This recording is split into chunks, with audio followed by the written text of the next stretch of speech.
Assalamualaikum warahmatullahi wabarakatuh. Salam hormat Bapak Ibu semuanya. Perkenalkan, saya Nila Asmilasari. Saya sebagai guru kimia di SMA Avicenna Jagakarsa. Mohon izin untuk Bapak Ibu semuanya, saya ingin membagikan best practice saya yang saya lakukan di SMA Avicenna Jagakarsa.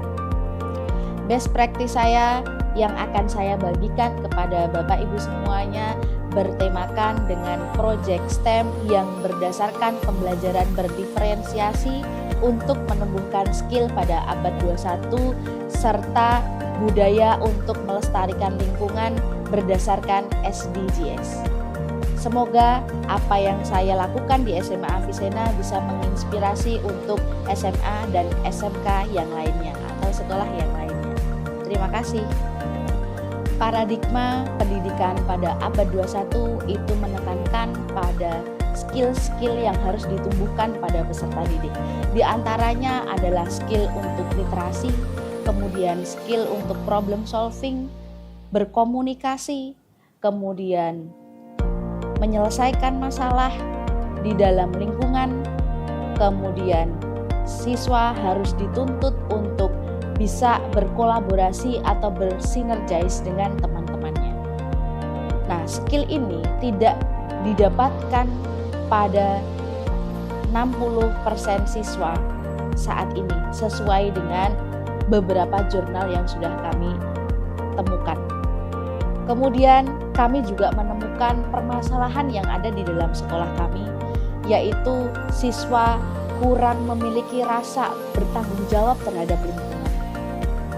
Siswa juga memiliki keingintahuannya atau untuk menyelesaikan permasalahannya juga rendah. Sehingga skill-skill ini harapannya bisa ditingkatkan dengan pembelajaran-pembelajaran yang ada di dalam sekolah. Kami menggunakan skill yang berbasis STEAM atau STEAM, di mana skill untuk menumbuhkan pada abad 21 itu nanti ada beberapa pendekatan yang bisa kita lakukan. Dalam hal ini, saya akan menggunakan kombinasi antara pendekatan STEAM, kemudian SDGs, materi yang berdiferensiasi. Sehingga harapannya nanti siswa bisa memanfaatkan pembelajaran, tidak hanya satu pembelajaran pada mapel kimia, tetapi juga bisa berdiferensiasi kepada mapel-mapel yang lain. Pendekatan STEAM sendiri, itu ada 5 aspek yang harus kita tekankan di dalam pendekatan yang akan kita lakukan, yaitu sains, teknologi, kemudian engineer, kemudian art and mathematics. Pelaksanaan proyek STEM yang kami lakukan di SMA Avicenna Jagakarsa memiliki beberapa tahap yang kami sebut dengan EDIP test, di mana E itu merupakan empathize yang pertama. Jadi siswa kita tumbuhkan empatinya untuk memahami permasalahan yang ada di dalam lingkungan. Dalam hal ini kita menentukan tema dengan memanfaatkan ekoenzim.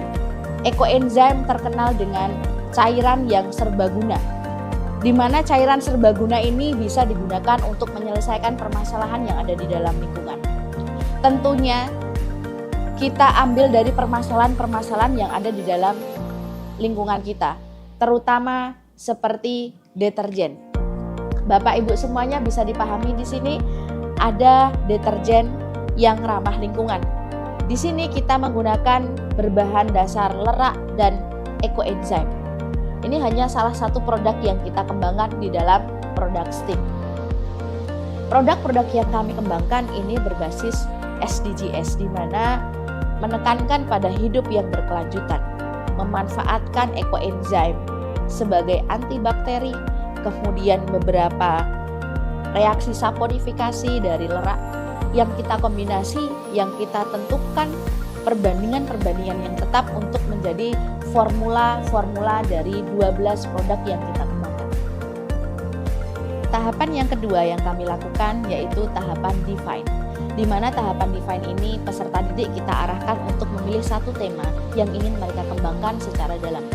Ketika satu tema sudah ditentukan oleh peserta didik nanti bisa mengkaji secara literatur. Sehingga nanti kajian secara literatur ini diperdalam oleh peserta didik untuk membentuk formula-formula terbaik sehingga terbentuklah produk-produk yang mereka kembangkan. Ada 12 produk yang kita kembangkan pada 4 rombel pada kelas 10. Sehingga kita menekankan pada seluruh kelas 10 untuk membuat proyek berbasis STEM. Proyek ini salah satunya produknya adalah deterjen ramah lingkungan untuk baju batik, di mana ini bahan dasarnya adalah lerak dan ekoenzim. Kemudian ada pembersih kaca yang berbahan dasar ekoenzim. Kemudian ada hand sanitizer yang berdasarkan alkohol dengan ekoenzim, di mana untuk membunuh bakterinya kita kombinasikan ekoenzim dengan alkohol dengan food grade, di mana food grade ini bisa aman untuk kegiatan kita ketika kita ingin makan, sehingga bisa mencuci tangan dengan hand sanitizer yang kita kembangkan. Selanjutnya tahapan yang ketiga, di mana tahapan yang ketiga ini adalah idea, di mana di tahapan idea ini peserta didik dituntut untuk memberikan ide-ide terbaiknya untuk membuat produk yang ingin mereka kembangkan. Nah, di sini siswa dituntut untuk berliterasi digital, literasi jurnal, dan literasi berdasarkan buku yang mereka pernah baca. Sehingga sumber informasi bisa mereka dapatkan dari mana saja. Dari tahapan ini harapannya peserta didik bisa mengembangkan literasi mereka.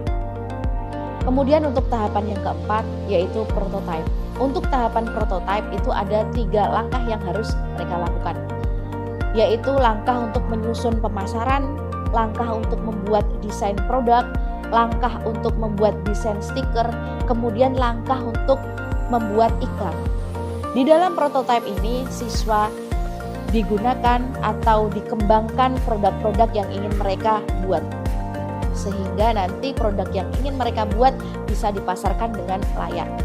Pemasaran ini dikombinasikan dengan diferensiasi materi dari ekonomi, kemudian bahasa Indonesia, seni rupa, TIK, matematika. Dari materi-materi berdiferensiasi ini harapannya mereka bisa menggunakan keilmuan yang sudah diajarkan di dalam sekolah. Tahapan yang terakhir yaitu tahapan tes, di mana pada tahapan tes ini ada 2 langkah yang siswa lakukan. Yang pertama, siswa mengkomunikasikan atau mempresentasikan hasil-hasil yang sudah mereka buat. Kemudian siswa sudah membuat desain grafis, stiker, dan desain-desain untuk pemasaran, di mana nanti semua yang mereka buat dikomunikasikan atau dipresentasikan di depan guru atau juri.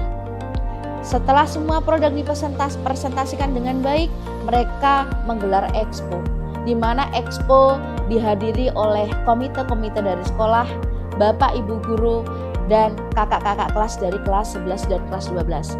Harapannya partisipasi mereka memberikan support terbaik untuk anak-anak siswa kelas 10. Pada faktanya di SMA Visena Jagakarsa, di saat expo semua produk yang dijual dari kelompok 1 sampai kelompok 12 terjual secara sempurna, sehingga tidak ada satupun produk yang tersisa. Artinya pasar di sini juga tertarik untuk membeli produk-produk yang mereka kembangkan. Nah, sehingga di sini nanti nilai ekonominya bisa naik, sistem berkelanjutannya juga bisa naik, sehingga nanti bukan lagi di ranah green chemistry tetapi ke blue reaction atau blue chemistry, bisa meningkatkan efektivitas di dalam ekonomi. Hasil dan dampak dalam penerapan strategi produk STEM berbasis SDGs yang kita kembangkan di dalam sekolah ini memiliki beberapa hasil dan dampak. Yang pertama, tentunya kita bisa mengembangkan produk-produk berbasis ramah lingkungan karena kita ingin memberikan lingkungan yang lebih ramah, di mana nanti SDGs atau hidup berkelanjutannya bisa tumbuh di situ di dalam kebiasaan-kebiasaan peserta didik. Produk yang dikembangkan bisa menjadi saving produk yang harus disimpan oleh mereka dan bisa kembangkan di kemudian hari.